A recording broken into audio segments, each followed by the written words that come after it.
Hello and welcome to So What You're Saying Is. I'm Peter Whittle. Now, my guest today has been a firefighter for 23 odd years, a trade union activist, and he's now a proponent of what's known as the Blue Labour movement. Paul Embery has just written his very first book, which is called Despised, Why the Modern Left Loathes the Working Class. Thanks very much for coming on today, Paul. Good to be with you. Yeah, I read your book and it, hugely resonated with me, and I think it will with many people. But I wanted to start with something you say towards the end, which I think was quite profound, actually. You say the British working class has found its voice, and that's towards the end, but it's not the Labour voice, is it? No, it certainly isn't being voiced through Labour Party channels. Yeah. The British working class has found its voice in the sense of the Brexit vote, which I think was broadly a working class vote, if not exclusively, of course. And then again in the 2019 general election, where working class people who traditionally would have once upon a time been regarded as Labour and felt comfortable voting Labour, decided in great numbers to throw their lot in with the Tory party, and we saw obviously the collapse of the Red Wall. We saw a number of seats which had been Labour since time immemorial fall into the hands of the Tories. And it just strikes me that what we're witnessing is a large group of people who millions of ordinary working class voters who have largely been neglected and ignored and sneered at and mocked over recent years, have suddenly decided to fight back, and they've done that in the most strident way with those two particular votes. But didn't you sort of predicted this would happen? I mean, the Red Wall thing in particular, didn't you, I think? I've been arguing for a long time that the disconnect between the Labour Party and what you might call traditional working class voters was becoming more and more profound. I always felt that at some point that was going to manifest itself in a series of losses at the general election in terms of traditional working class Labour seats, those old working class heartlands. I'm active in the Labour movement. I've been a member of the Labour Party for 26 years. I've been a trade unionist for longer than that. I go along to trade union meetings. I'm active to a certain degree within the Labour Party. I attend Labour Party conferences each year. And I was making this case to people, but it was falling on deaf ears, and particularly over the last couple of years, where many people within the Labour Party felt that, because we were now the biggest party in Europe, we were a mass membership party, that somehow reflected the view of the country.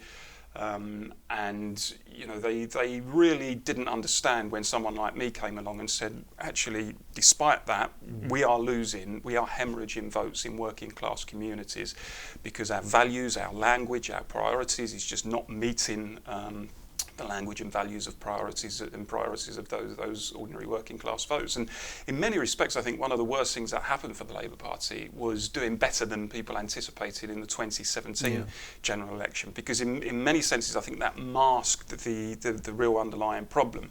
And I used to debate with people inside the Labour Party that they were almost jubilant at the fact that, Labour denied Theresa May the majority, did much better than expected. And I tried to impress upon people, look, at the time we're 7 years into a Tory government, or the first part of that was obviously a coalition government, during which they have been imposing austerity, which has had a pretty serious effect in working class communities.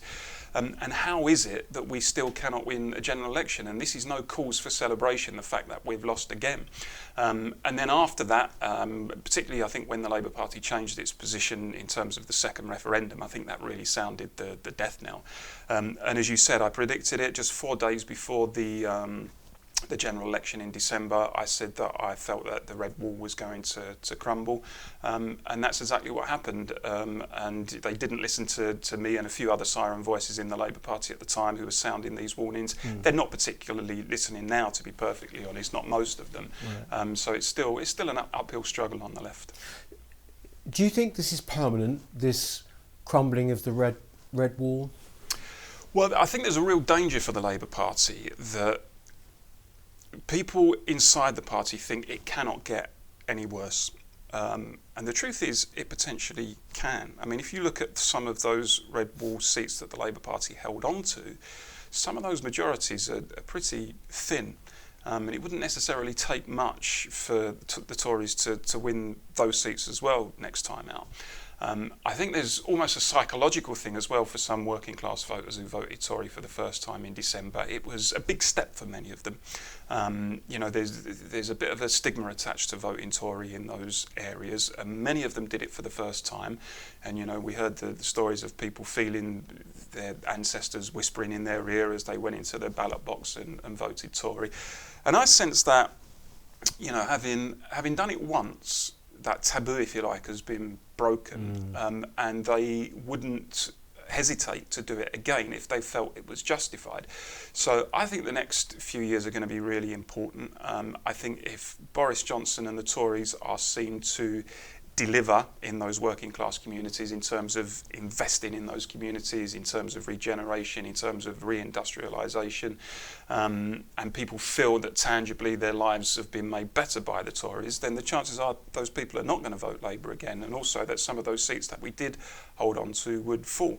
So there's a real mountain to climb for the Labour Party, and it's only going to win those seats back, if at all, if it can reconnect, if it starts speaking the language of those people, getting away from the fringe issues that obsess so much of the left nowadays, and start concentrating on those core issues, what I call the solar plexus issues, the issues that punch people in the stomach, the issues that people want to talk to you about on the doorstep. And the issues which, frankly, when they're raised, and I'm talking about things like law and order, I'm talking about things like immigration, I'm talking about things like national security, patriotism, traditional values, the family, all of this sort of stuff that causes many activists in the Labour Party just to look down at their shoes and shuffle them in embarrassment, because they want to get off those topics and they want to be talking about LGBT rights and climate change and human rights and things like that, which of course have their place in the national debate. I wouldn't suggest otherwise, but are not ultimately the priorities for people in those places, those red wall seats that voted Tory. So can Labour pull it back? It's not impossible, but it's going to be very, very difficult, and much will hang on what the Tories do in the next 5 years and whether Labour can go through the kind of radical shift that it needs. I suppose really that a lot depends on whether, as you say, Boris and the Tories neglect them having won them, and whether in fact it just looks opportunistic. Remember Boris was saying, thank you for lending us your vote, and it was all very well judged and all of this, but the time seems to have changed already on that front. Delivery is going to be important, and what has really thrown a spanner in the works for the Tories is the coronavirus, because the thing that's going on in Manchester, for example, and the government's approach to Manchester and the discussions with Andy Burnham, and there are other people in some of those working class communities that do stand to lose their jobs. Businesses will fail, industries will fail, people will suffer financially. Working class people in those communities often don't have the same opportunities to work from home that people in more affluent middle class communities might. Now, I think that in response to the financial impacts of coronavirus, if the Tories think that they can get away with imposing several more years of austerity in the way that they've done over the last decade, then I think they're going to be seriously mistaken, because I think people have had a bellyful of that, particularly in those communities. So people, as I said, people need to feel that their lives are tangibly better. People need to feel financially better off, financially more secure, culturally a bit more secure. And if the Tories think they can, take some sort of neoliberal slash and burn approach in response to coronavirus, and that those votes in those red wall seats will still come flooding to them, I think they're going to be mistaken. Yes. You mentioned a cultural issue. You said cultural security. This is interesting. It's quite a buzzword, isn't it? Cultural security. There is this sort of idea that's emerged over the past few years that the way forward for any party now is to be culturally quite conservative, or should we say, security minded, and economically on the left. Is that what you would call Blue Labour? Is that what that is? I mean, because it seems to me that that's also what the Social Democrats Party are also about, isn't it? Is that Yeah, I think that's probably a fair assessment. There's certainly a heavy crossover between the philosophy of Blue Labour and the kind of new incarnation, if you like, of the SDP. Someone once described Blue Labour as socialism with a small c, which I think is quite a good way of describing it. And it's certainly true that there is what some people have described as that sweet spot in British politics, where I think millions of people, voters, including voters in those red wall constituencies that we've talked about, fall into this category where they are left on the economy, so they don't like an unfettered, untrammelled free market, which just leaves people to their own devices and says, get on with it. They like an interventionist state. They like the idea of redistribution of wealth. They like the idea of tackling regional inequalities and boardroom excesses and that kind of thing. They don't like a galloping gap between rich and poor. But on the cultural aspects of it, yes, they probably are a bit to the right. So many of them, not all of them, but many of them could be described as socially conservative on some of those issues around law and order and immigration and welfare and family, etc., and national security. And this is the key point, I think. Once upon a time, people who fell into that category were perfectly comfortable about voting for the Labour Party. And the Labour Party, frankly, was comfortable about having those people within its ranks, very much the backbone of the party in years gone by. But increasingly, the party looks at those people as if they're some kind of embarrassing elderly relative. We want their votes at election time, but we don't really want to be seen in public with them.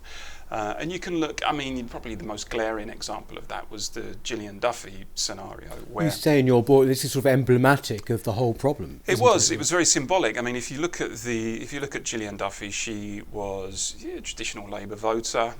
She lived in a working class constituency like Rochdale, had always voted Labour, but just happened on the election stump to express, not in any way in intemperate terms, her concern over the number of people coming into the community and the impact that was having. And of course, as we know, Gordon Brown privately, or he thought privately, dismissed her as some bigoted old woman. And the truth was, I think, that what Gordon Brown was doing is actually revealing the kind of thought that many people in the Labour Party and the wider Labour movement do nowadays have about people like Gillian Duffy. They do genuinely believe that people like her are bigoted.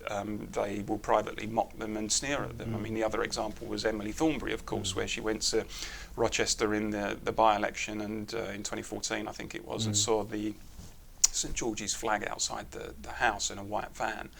And obviously thought that this was so noteworthy that it was worth tweeting about in a disparaging way. And actually the person in that house may well have been, for all she knew, someone who was sympathetic to the Labour Party, to Labour values, but obviously in her view, deserved to be mocked. And I do try and say to people in the Labour movement that these people we should see them as our people. Now, I've never flown a St George's flag outside my house, but I understand why people might want to do that, because they might, in a kind of benign way, want to display their patriotism. And these are often ordinary working class people who we should look to bring into the Labour Party. So those were two examples, really, that I think threw into sharp relief the chasm that in many respects has emerged between working class people who once upon a time were welcome in the party, but who much of the party now see as almost like museum pieces. Yes, you mentioned there the St George's flag, and Emily Thornberry, that famous tweet. But in your book also you talk about England. I think the depossession of England, I think you call the chapter. But these things are not generally talked about, not even just by the Labour Party, but England as an entity is very rarely discussed, but you actually do go into it, don't you, in the book? Yeah, and I think there is, without question, a more acute feeling of national dispossession within England than anywhere else. If you look at Scotland, Ireland, and Wales, many people on the left see that kind of nationalism as more permissible. We can live with that sort of nationalism because we accept that it's progressive in a way. But any kind of display of English nationalism plainly harks back to empire and can only come from some sort of innate racism. So we've got to try to clamp down on that. And I think people in these English, particularly working class communities, who do feel a sense of patriotism, often feel that they're not entitled to express that in any sort of explicit English way. And I think that's why, certainly in terms of the Brexit vote, for example, the Brexit vote was higher in the English working class communities than it was in working class communities in other countries. And in fact, I refer in the book to the writer Anthony Barnett, who drew a comparison between Wigan in England and Paisley, I think it was, in Scotland, where he talks that in many ways these two towns were quite similar in terms of population, in terms of industry that was once there and which it lost. But when you look at the Brexit vote, it was sharply different, with Wigan obviously being strongly for Leave and Paisley being strongly for Remain. And I think that does help us to understand, why the English working class particularly do feel that sense of alienation, because it's almost as if their own culture is discouraged. And Professor Eric Kaufman, who wrote a book called White Shift, describes to a certain degree this phenomenon quite well when he talks about something called asymmetrical multiculturalism, where he says that in some of those traditional working class communities, people are lectured about the need to kind of open themselves up to other cultures and to be amenable to other cultures and to see the benefits of other cultures and this kind of liberal cosmopolitan vibe.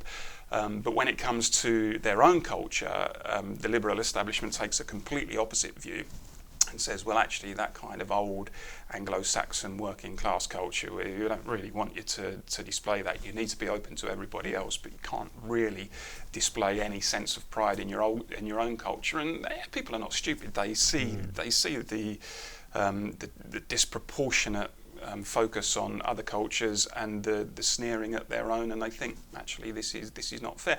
And often the only way that people have got to manifest their anger and resentment at that is through the ballot box. And that's why I think Brexit was so instructive, because in a way where with a general election, people will often usually vote for one of the two parties, and often there's not much difference between the two main parties, and people decide not to vote for those reasons, or if they do, they still don't really think they can affect change in a serious way through a general election.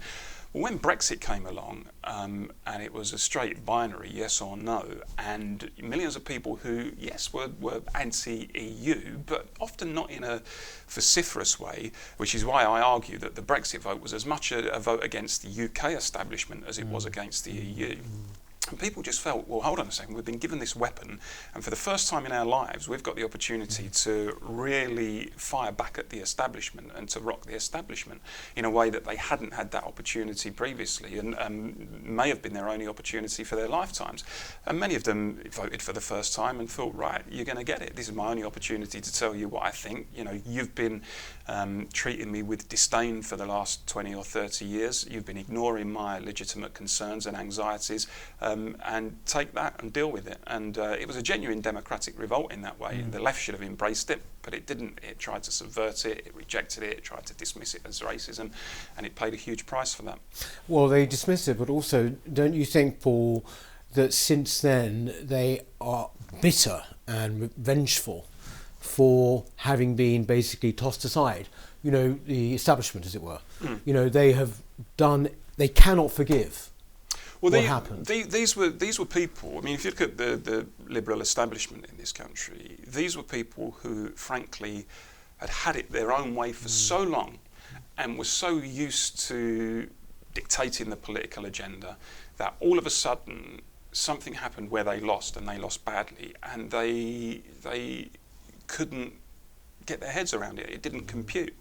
And that's why we saw all the nonsense. They couldn't understand that ordinary working class people had gone out and done something which they thought was terrible. Despite being advised that they shouldn't do it, they said, well, stuff you, we're going to do it anyway. We don't like the way that you've been running the country. We don't like the way that you make us feel. We don't like the sneering and the mockery, and we're now going to give it back to you. And the liberal establishment, which cut across all parties to a certain degree, but it was certainly part of the left's philosophy at the time, tried to explain this by, well, it was the interference of Russia, or, you know, you were persuaded by something you read on the side of a bus, or, you know, Cambridge Analytica was misleading you on social media, or Aaron Banks managed to fool you all. I mean, this stuff was just complete nonsense. If these people, and I had this debate face to face with many of them, if they genuinely thought that what happened on June the 23rd, 2016 just came out of a clear blue sky, or was the result of something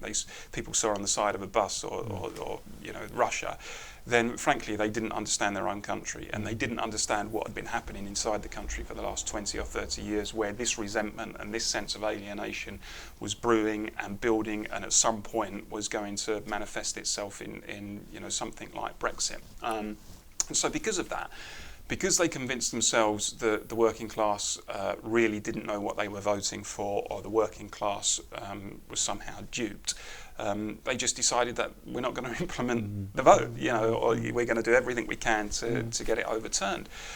And I have to say that the left, that the Labour movement, or large parts of it at least, were complicit with this, was, I still believe, absolutely disgraceful. That here you had a big democratic exercise, one of the biggest democratic exercises in our history.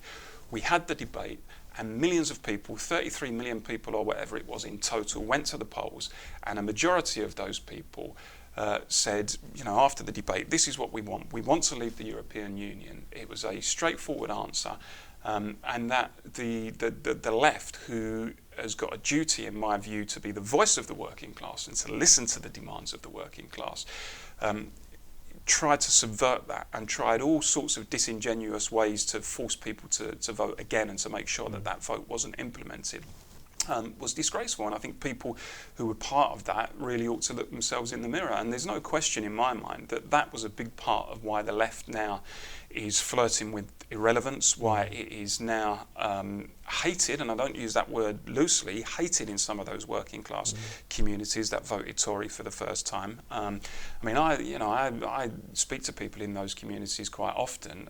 Before now, you know, if people were anti-Labour, they still had a sort of residual sympathy for the Labour Party, but the vitriol that people felt towards the Labour Party over the last couple of years was quite staggering, actually, and that's why I think, you know, there needs to be a mea culpa on the part of the left, and we've seen Keir Starmer make some moves in that direction, but there's a huge way to go.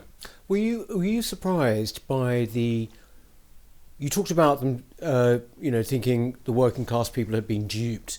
The implication being is that they're stupid, right? And it wasn't just Labour saying this; it was the Liberal establishment. But were you surprised by the level of snobbery that emerged during that time? I was. I thought, it was a part of the country. I just thought, I don't quite recognise this, but it was sort of absolute blatant snobbery now, you know, in relation to Brexit. Yeah, I think that was very much a part of it, and I think the left was very much part of that snobbery as well. And I think to a certain degree that can be explained by, you know, the shift in the demographic on the left over recent years. I mean, and I'll talk about this in the book. I mean, certainly if you used to look at Labour Party conferences, for example, on the TV, you would have an array of accents from the rostrum. You would have delegates from constituency Labour parties and trade unionists who were genuinely and proudly working class, who'd come from those working class communities, often had blue collar jobs, come up through the trade union movement. And even to a certain degree MPs. I mean, you would have MPs, the Labour benches would be made up of many people who could say, yeah, we've done a proper job. You know, Eric Heffer, you know, think of people like, I'm thinking back to the 70s, 60s and 70s Of course, now. big beasts in some cases, you know, people who had worked down mines or in shipyards or in docks and factories and things like that. Now, obviously, to a certain degree, that can be explained by deindustrialisation, the fact that some of that heavy industry simply doesn't exist anymore. But of course, we still have things like call centres. We do still have things like, you know, warehouses where people are working on low wages and 0 hours contracts and in precarious employment. So that kind of low wage industry occupations do still exist, but these people are just not coming through into the Labour Party, and because of the shift in the demographic in the Labour Party, where it has become much more of a kind of bourgeois metropolitan, liberal, studenty type party, then that, I think, explains some of the snobbery. In many respects, a graduate party as well, a party of the cities, particularly the university cities, and they look down at the working class in a way that previous generations of Labour activists and MPs simply wouldn't have done. Do you think that Keir Starmer gets this? I mean, he talked recently about fact Labour shouldn't be, say, shy on patriotism. He made various sort of sympathetic noises about the last night of the proms, all of those sort of issues. Do you think he really understands it? Is his heart in it? Do you think that there is a sort of change that's not just simply cosmetic? I don't think it's instinctive with Sir Keir. I think it's what you might call realpolitik. I think he's got people, close advisors, some of them are pretty good, I think, who are telling him the right things and are saying, look, unless you start talking about some of this stuff, then we're finished. I don't think it's in his gut. I think it's more in his head. I think it's a calculated decision to realise that this needs to happen in order to reconnect with working class communities. The truth is, Keir Starmer is very much part of that demographic that that so many people in those traditional working class constituencies see as alien. He is a North London lawyer. I think instinctively he's a Blairite. He's middle class. I don't think he instinctively understands those communities. But I am, I'm heartened by the fact that at the very least, and I know it's a bare minimum, but at the very least he is starting to speak the language of patriotism, the language of national security, the language of family, and not obsessing about some of those fringe issues which the Labour Party has dominated thinking and discourse in the Labour Party for so long. What I would say, however, is people are not stupid, and they're not going to be duped just because someone decides for electoral reasons that they're going to start talking about issues that people feel are relevant to their lives. People need to see a culture change inside the Labour Party. They need to see a radical shift in ideology. They need to see the change not just in messaging. They need to see the change in policy as well, and they need to see a change in the demographic of the party. They need to see MPs who look and sound like them, who speak their language, who come from their constituencies, who know their communities, who understand their desire for a sense of place and a sense of belonging, the kind of stuff that the middle class people within the Labour Party now really don't understand because they've been to university, or they've had good jobs, or before they've come into Parliament they've been well paid, they're part of the professional class, or they've been research assistants for MPs, and they haven't worked in those jobs and those industries and lived in those communities often that these people are living in, and those occupations that people are working in. So unless people out there, the millions of working class voters who have abandoned the Labour Party, see a real deep-rooted shift which goes beyond language, then no, I don't think they're going to come flocking back. So there's a huge job for Sir Keir Starmer to do. There are two things here which it's fascinating. You cover one of them in the book. Is about the need to build up our manufacturing industry again, and why this shouldn't even have been on such a scale in terms of destruction. That it wasn't necessary. I think a lot of people on the right would agree with you there. Mm-hmm. And I just there's that, but then also, we're recording this on Friday. Just yesterday, Jeremy Corbyn was suspended by the Labour Party because of the anti-Semitic report and all of that. Doesn't that give people like you sort of a kind of an opportunity? A clean brush is supposedly going to be going through the party. It might even split. Who knows? I mean, what do you think is the future in that way? Well, I hope the Labour Party doesn't split. I've been in the Labour Party for 26 years.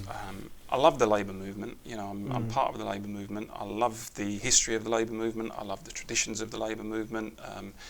If you look at things like the Durham Miners Gala, for example, which has been going for, I think, over a century, where People come together and you see the banners, and there's the service at Durham Cathedral, and then you have the speeches afterwards, and all of that history of the labour movement, which is about people working together, which is about solidarity, which is about realising that we're part of something greater than ourselves, which is about understanding that society isn't fair, and if we're going to challenge the unfairnesses and the inequities within society in terms of income and wealth and opportunity, then we have to organise through our own institutions, be they trade unions or whatever on the left, in order to advance our cause and in order to win concessions for ourselves. So, that's a history of the labour movement that I adore in many ways, and I get angry when I look at how people on the modern left today have very little affinity with that history of the labour movement, and are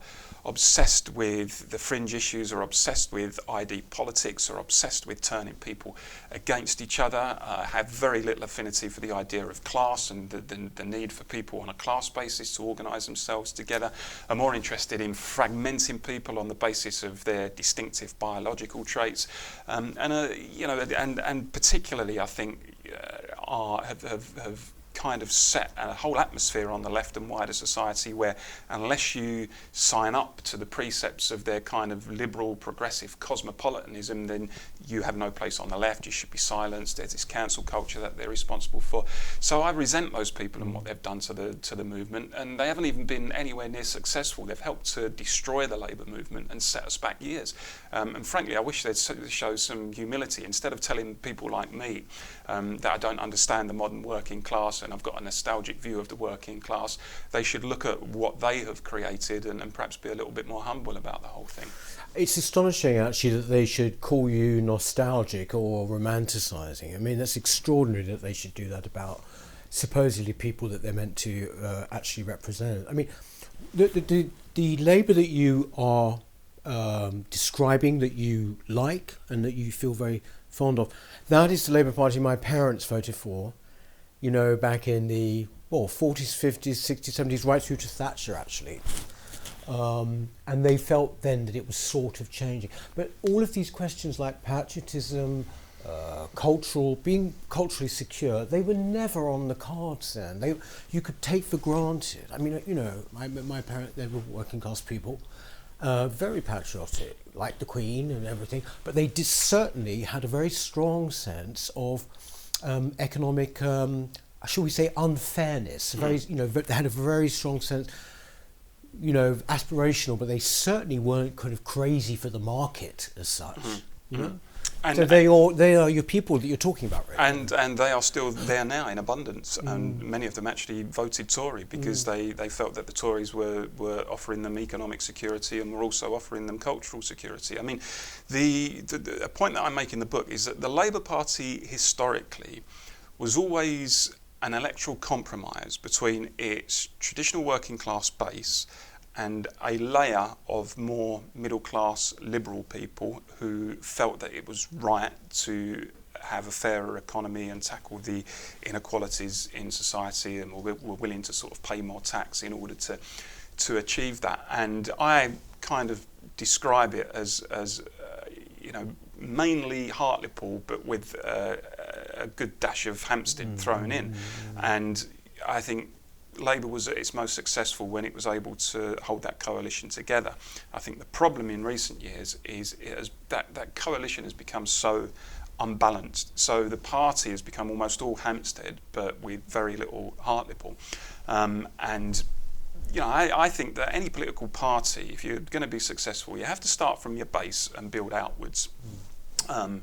And that's when Labour has been at its most successful. I think what the Labour Party over recent years, and I think this phenomenon predates Corbyn, a point I make in the book is anyone who thinks that the disconnect between Labour and the working class began and ended with Corbyn is seriously mistaken. What happened is that Labour tried to, it kind of embraced the social and economic liberalism, a poisonous brew of social and economic liberalism, and hoped that throughout that period, and I sort of trace this to the late 80s and then through Blair, and I think it intensified throughout the last 15 years, and hoped that the working class just stayed with it, and for a part of it the working class did, but then when the working class started to see huge, rapid demographic change in their societies and expressed unease and were told that they were racist. And when they started to, see the impacts of austerity and low wages and poor housing, etc., that's when the working class base started to desert Labour. And actually, Labour hasn't won the popular vote in England since 2001.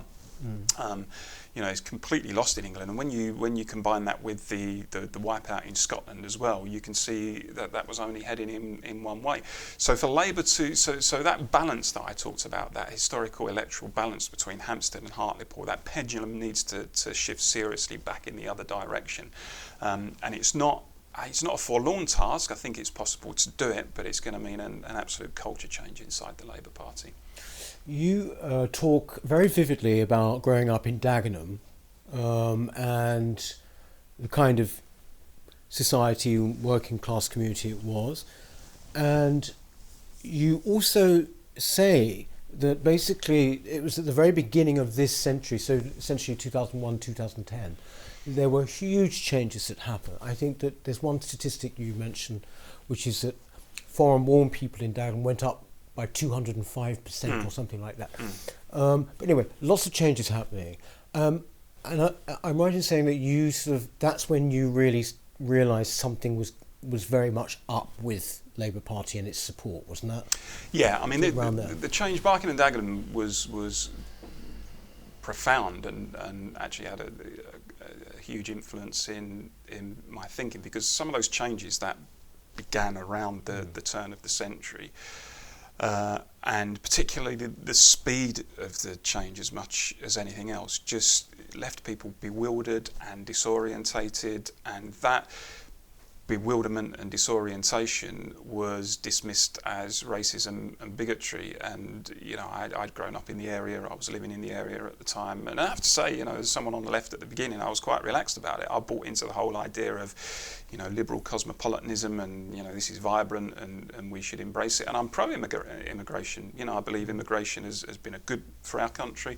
I believe that we should embrace it, but like all good things, I believe it needs to be managed. And I think you can have too much sometimes of a good thing, and the complete lack of management of the system, I think has really disorientated some of those working class communities like Barking and Dagenham. And as these changes in Barking and Dagenham started to happen, I began to realise that simply lecturing people about the benefits of cosmopolitanism and multiculturalism was not good enough, because when people felt that their sense of order had been violated, it wasn't as I say in the book, it wasn't that their sense of race had been violated, it was simply that their sense of order had been violated. Things that they'd known were changing very rapidly around them, whole streets were changing, different languages were being spoken, shops were now selling things that they didn't need.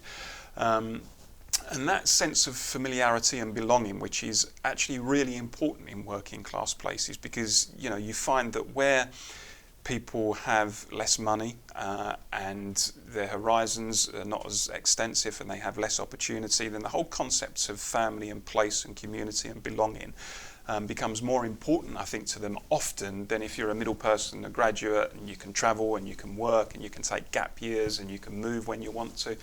And you can be more transient in that way. And that's why I came to the view that actually you need to be really careful. And I'm pretty certain that the vast majority of people in Barking and Dagenham were not racist, but were just really uncomfortable about the pace of change, about an area that many of them had lived in all of their lives, suddenly being subjected to rapid cultural transformation. And whenever they said, look, we're uneasy about this, can you just slow it down? They were told, no, actually, this is good for you. And if it's good for you culturally, but also economically, you might be a tenner a month better off as well, which is almost like a Thatcherite argument. You say to people, it's all about the economy, when actually, that person's sense of place and community was much more important to them. And I think the really sad thing about what happened in places like Barking and Dagenham, where the BNP, for example, were elected and became the official opposition on the council in 2006.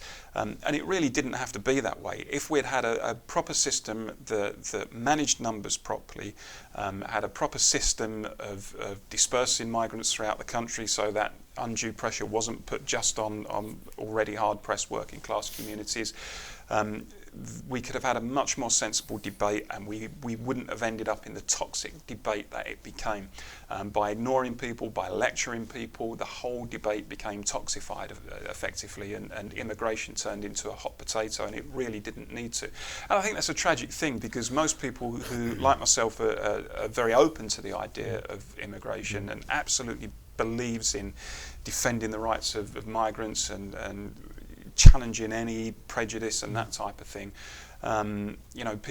People of that view were just alienated, and the whole thing became very divisive, because people in places like Barking and Dagenham were just not listened to. But therefore, Paul, I mean, what do you think, when you look at the Labour Party now that you're active in, what do you think are the chances of re-establishing a more reasonable attitude, say, to immigration in the Labour Party now? Well, I think Brexit gives us that opportunity to a certain degree. The Labour Party cannot any longer use the excuse that, well, there's nothing we can do about free movement because, we're in the EU. They don't have that luxury. So I would like to see a Labour Party that takes a sensible view and says, look, we're pro-immigration, we'll always defend it, we'll always challenge prejudice, we'll defend migrants. But we understand that we can't have an open borders policy. We can't have a policy where we don't regulate the labour supply, where we have people come in large numbers to already hard-pressed working class communities like Barking and Dagenham, or working in sectors where there's already pressure on wages, and that just exerts further pressure on wages. We need to manage the thing properly, we need to regulate the thing properly, and that's what we're going to do as a Labour Party. And I use the example in the book of Japan. And Japan has a pretty strict immigration policy, and doesn't have open borders or porous borders, manages the thing properly, takes a modest number of immigrants each year, doesn't obsess about promoting multiculturalism and emphasising the difference and separateness of people. Says, look, you can come here, but we're Japan. We don't really want to be anything other than Japan. We'll make you welcome. And I think the thing is, if you argue for that sort of policy in Britain, if you say, look, numbers should be modest and manageable, and we don't obsess about multiculturalism, we should make people welcome, but this is Britain, and we shouldn't be ashamed to say that this is Britain, and we expect people to assimilate.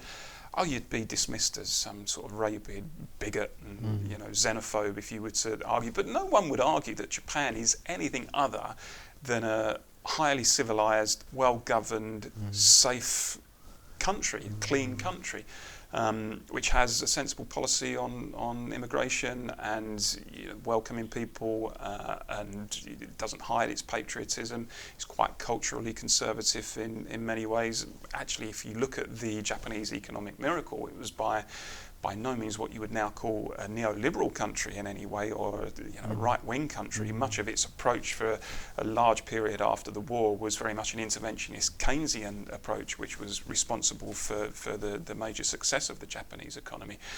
Why can't the left embrace that sort of thing in Britain? There's no reason why it shouldn't, apart from the fact that it's dominated now by people who think that type of approach is deeply, deeply racist and objectionable. And also, I think something that people really pick up, and this isn't just Labour, actually, to be fair. The establishment generally, liberal establishment, what people really pick up is that the arguments for sort of mass migration, not immigration. I don't think I know anyone who's against immigration as such, but the mass migration, the arguments for it were sort of tinged with a very strong general dislike of the people here, that whether it was, as you remark that you talk about in the book, the Andrew Nether incident during the Blair years. This was the man who blew the gaff without meaning to on Labour sort of actually wanting to change the kind of the makeup of Britain. But even right down to the present, when you look at this whole statues issue that's going on, we've become quite involved in that. All the councils wanting to take things down are all Labour, 130 of them. It's that impulse, isn't it? That's going to be so hard to dislodge, isn't it? Well, Labour has got to decide whether it is going to continue listening to a very forceful and vocal minority on some of these social issues, in which case, if it does, then it hasn't got a cat in hell's chance of winning back the working class vote, or whether or not it's going to try and connect with the mainstream and face people down and say, actually, your demands on some of these things are unreasonable. Yes, we defend fairness. Yes, we absolutely stand steadfastly against racism.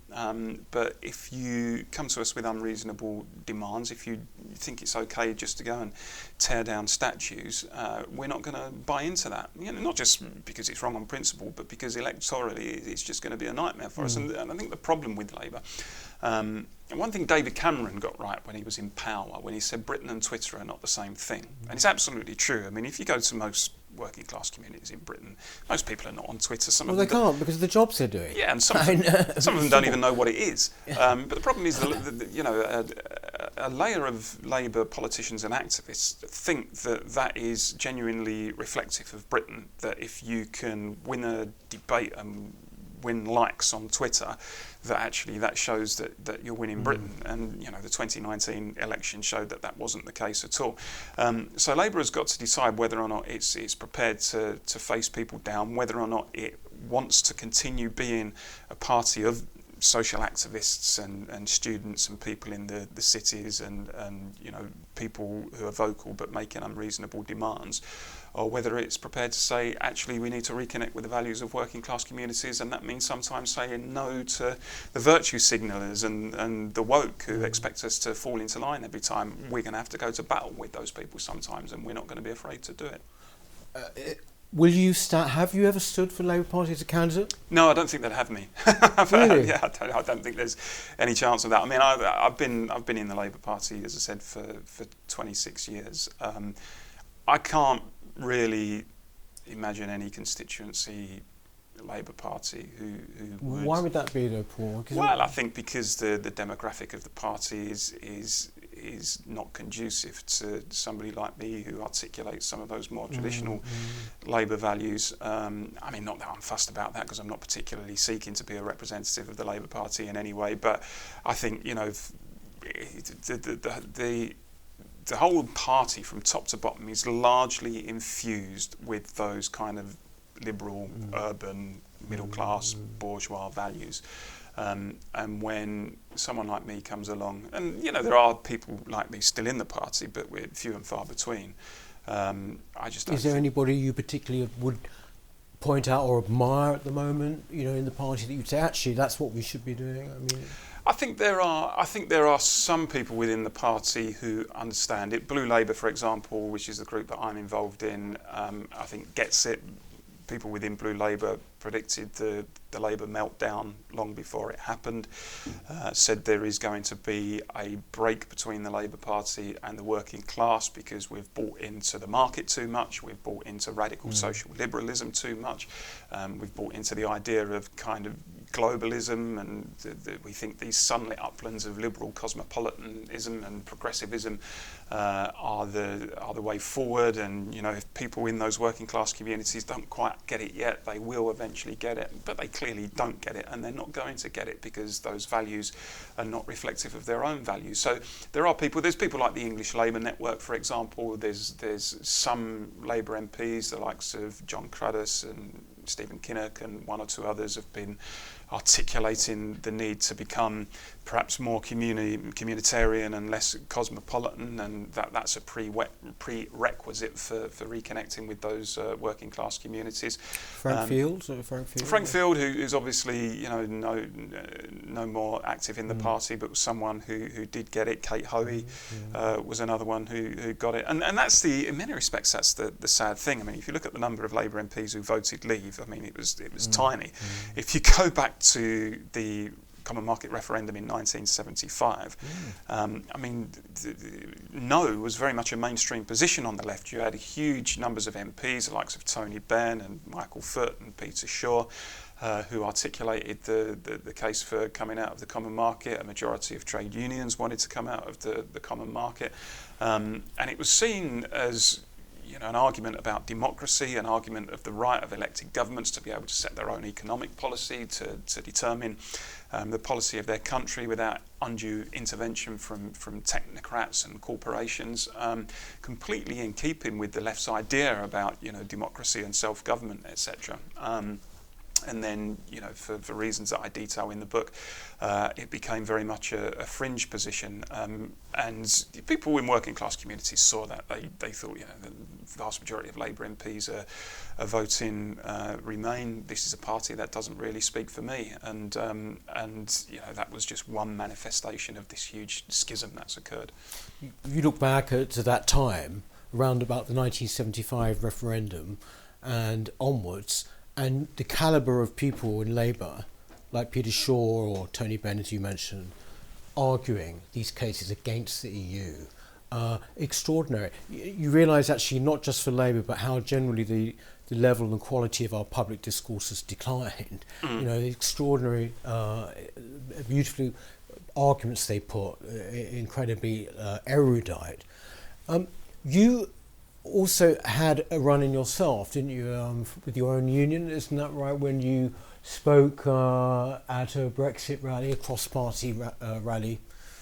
When was it? That would have been about 2 or 3 years ago. Was it? That was, well, actually it was about 18 months ago. It was on the 29th of March 2019. And this is one with Claire Fox and and Kate Hoey and others. So it was a cross-party rally organised by Leave Means Leave, and it was held on the day that we were originally due to leave the European Union, but Theresa May's government had sought and got an extension. So there was quite a bit of anger about that, and so the rally really became a pro-democracy rally. It was attended by thousands of people in Parliament Square, many working class people, and there were speakers from the left and speakers from the right, and I spoke at that rally, not on behalf of my union. There was no mention of my union when I was introduced, no mention of the union. This is the Fire Brigades Union. The Fire Brigades Union. I sat on the national executive at the time, and the union itself had been pro-Remain back in 2016, but we'd lost the vote, frankly, and we should have got on with implementing the result. And the rally took place on a Friday evening in my own time. I spoke on behalf of a group called Trade Unionists Against the EU, which is a group whose main backer is the RMT union, actually. And I'm their national organiser, Trade Unionists Against the EU. And we'd always had a rich tradition in my trade union, as there is across the labour movement, of allowing open discussion and debate. And even sometimes, if you are going against the official union line, if you're doing it in a personal capacity or on behalf of other organisations you represent, and you're not trying to imply you're speaking for your union, then that was always perfectly permissible. But I made a specific criticism within the speech, which is available on YouTube, where I said that the leaders of the labour movement were in danger of making the movement irrelevant if they are seen to be taking the side of the establishment over the people in trying to subvert the Brexit vote. People can disagree with me, that's fine, I've no issue with that, but it was a legitimate argument to make, I think. But the union leadership decided that was somehow, it amounted to an attack on the whole Fire Brigades union itself, that I had undermined the union and caused prejudice to the union, and they decided in a complete break with tradition and custom in our union to kick me out of office.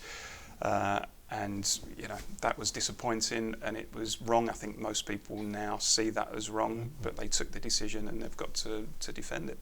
So that's ongoing, is it? It's ongoing. There's a tribunal which is due to take place in February, where I'll have my day in court. I don't know if I'll win, I don't know if I'll lose, but I'll make the arguments that I want to make, and they'll be forced to defend their position. And yeah, that will be interesting.